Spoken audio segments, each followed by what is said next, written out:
When we knew we were going to have a little girl, we were like, oh, it's Liv.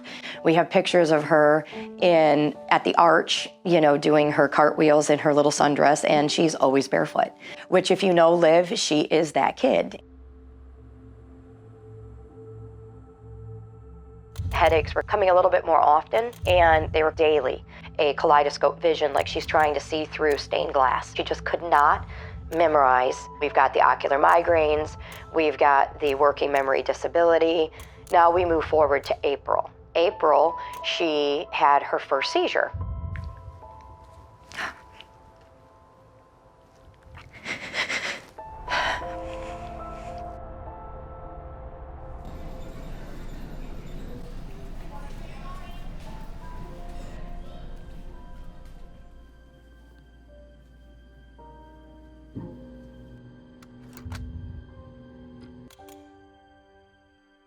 It's significant because of its location. It is pressing up against the main artery that was feeding the brain blood, and it was at the nape of the neck. It could be worse, and it could wind up being a brain aneurysm or a stroke.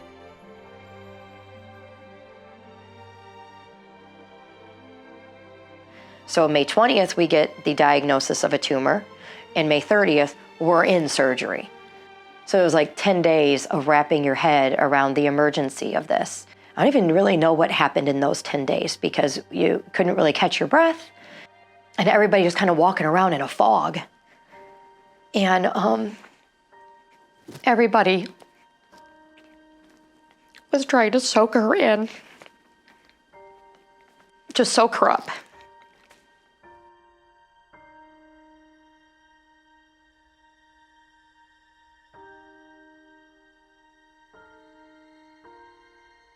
When she had to have her mask made and you realized that she was going to be strapped to a board and that she had to be so still and couldn't move.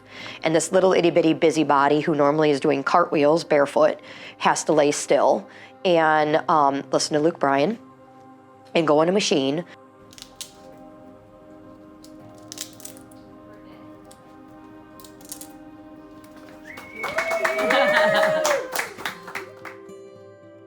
But when treatment came to an end and we were done, then we were approached by Children's Miracle Network to allow Liv to be an ambassador.